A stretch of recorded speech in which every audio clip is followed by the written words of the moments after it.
Turning now to national news, it was a touching final goodbye as Senator Ted Kennedy made his final journey to Washington, D.C. yesterday. The man that President Obama called the soul of the Democratic Party joined his brothers at Arlington National Cemetery.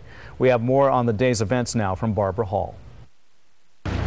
At a funeral service on a rainy Saturday morning in Boston, Senator Kennedy was mourned by family members and honored by presidents and fellow senators. President Barack Obama remembered Ted Kennedy as a respected statesman and a voice for those who had none. Today we say goodbye to the youngest child of Rose and Joseph Kennedy, a champion for those who had none, the soul of the Democratic Party, and the lion of the United States Senate. But his sons reminded those in attendance that to the family, he was much more. Most Americans will remember Dad as a good and decent, hard-charging senator. But to Teddy, KRON, Caroline, Cara, and I, we will always remember him as a loving and devoted father. I love you, Dad. I always will. And I miss you already. Following the funeral, Senator Kennedy's body was flown to Washington, D.C., where the hearse stopped at the U.S. Capitol steps, a chance for current and former Kennedy staffers to bid a final farewell to their boss. The senator's body was laid to rest on a hill at Arlington National Cemetery, only steps away from his brothers John and Bobby, in view of the place he served the nation for 47 years. I'm Barbara Hall, reporting from Atlanta.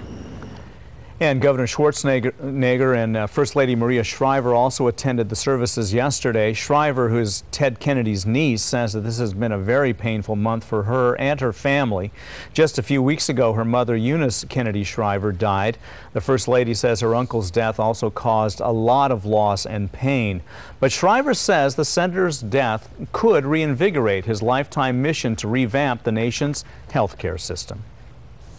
8:39 this Sunday morning. Coming up on KRON 4 News Weekend, we'll have an interview. We're here in studio with Nicole Adams, a registered dietitian. She'll be talking about back-to-school nutrition for our kids. Before we get to that, though, let's take a live look at the Golden Gate Bridge this morning. Some fog there, and that is going to help keep Bay Area temperatures about 10 to 20 degrees cooler compared to yesterday. We'll be right back.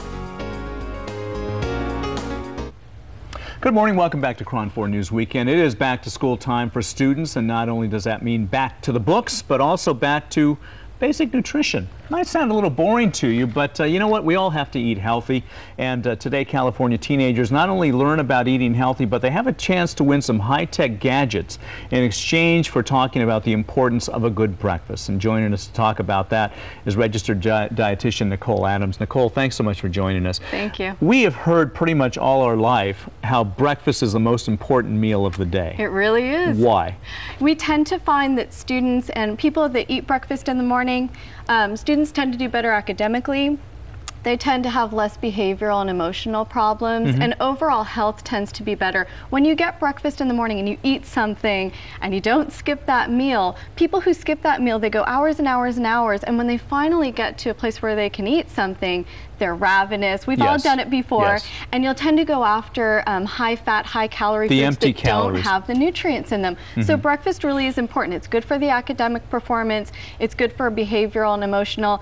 Kids who attend class tend to not be tardy, to miss class. They do better on standardized tests. It is the most important meal of the day, and really important just to start out your day with. What type of breakfast are we talking about? Because a lot of people are saying, oh, I just don't have time.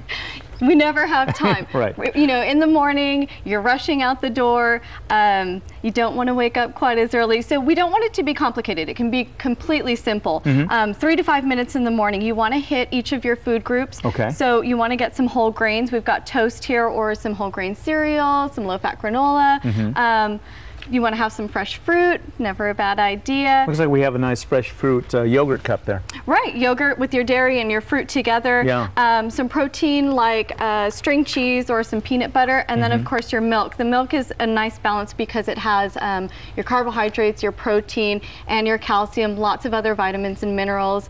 That was one of the reasons that Got Milk teamed up with registered dietitians and with school districts across the state to bring home that message to have breakfast in the morning. I see. You know, one of the things that a lot of kids, especially teenagers, I think have a tendency to do is forget about the milk.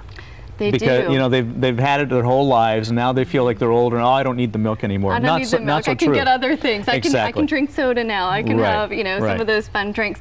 But the milk really has a lot of those nutrients going on, and it's a powerhouse because it has the carbohydrates, it has the protein. It'll get you going in the morning, get you thinking, and it'll level you out through the day. Give you that calcium that kids aren't getting anymore, and we tend to see problems with osteoporosis later in life. They're not going to reach their full potential height without that calcium, the vitamin D, the vitamin A, the vitamin B12. So it's a real powerhouse. And even if it's the chocolate milk, you're still getting all of the nutrients. Yeah, a couple extra calories, a little bit of sugar, but if it gets you those nutrients, it's completely worth it. So if the teenagers are saying, no, I'm not just going to drink milk anymore, the chocolate milk is okay. Yeah, it's a fine choice. If it's between that and Yoo-Hoo or a soda, you'd rather get the nutrients in there. I'd much rather see kids drinking chocolate milk instead of leaving it out altogether. Tell us about this competition. We have a fabulous competition going on. It's already started. It's running through October 16th. We are asking teenagers between the ages of 13 and 18 years old to make a video for us explaining why they feel breakfast with milk is important. It's on the website at gotmilk.com/news, and it's called the Back to Basics with Got Milk Breakfast Video Contest. They have fabulous prizes. The first prize is a $1,000 MacBook. Wow. And we have other like iTouch shuffles, iTouch. So you've got some of the high-tech gadgets that are serving as an incentive to get them going here. So to make a 2-minute video and send that in, you can go onto gotmilk.com. We have the registration and all of the rules online, and you can download that. You can send in the video via email, or you can mail it in, and you have until October 16th. So. Can we view any of the videos right now on the website? I don't believe they have any up right now, but they'll be working on it. Well, one thing that is always astonishing to me whenever you go to YouTube is just how creative some of these videos are. And teenagers nowadays are completely creative. They're into all of this tech stuff, and they're making fabulous videos. So yeah, I'm looking forward to seeing them. Let's get back to the nutritional aspect here. You also have some fresh fruit here. Yes. There's always a discussion about, is there too much sugar in juices and things like this? Would fresh fruit be the better way to go? Yeah, you always want to stay as whole as possible with your food. The more that you tend to break it down and make other things with it, you tend to lose some of the nutrients. Sure. But I mean, still, a glass of juice, 100% fruit juice in the morning is not a problem. I always go after the fresh fruit, and you can do really simple things like, they have a fabulous smoothie. You do 1 glass of milk, one of those like cartons of yogurt, and some fresh fruit like strawberries or bananas, peaches. Put it in the blender. Blend it up 3 minutes. You're out the door with it. It's fast. It's easy. So you can do things with the fresh fruit. You can cut up a banana and put it in a bowl of cereal with your milk. It's so simple. The tried and true. Yeah, you can't go wrong with that one. So it doesn't have to be lengthy. It doesn't have to take a long time. But you do need to make an effort just to get something in the morning. Yeah. Okay. Great tips, Nicole Adams. Thank you so much for joining us and getting us back to the basics of breakfast. And I'm sure that this works not only for teenagers. We are focusing on teenagers right now, but it not only works for teenagers, but adults too. So important. They are the role models. Your kids watch you, they do what you do, and you're going to perform better at work. Yes, absolutely. All right. Parents too. Thanks so much. Thank you. Henry, eat your breakfast. Got wine? We're going to give you some top tips on tasting. That's right. From an expert, the one who teaches the folks behind the counter at the tasting rooms how to treat you. Give you some advice on how you treat them and how you treat the wine. That's coming up on KRON 4 News Weekend.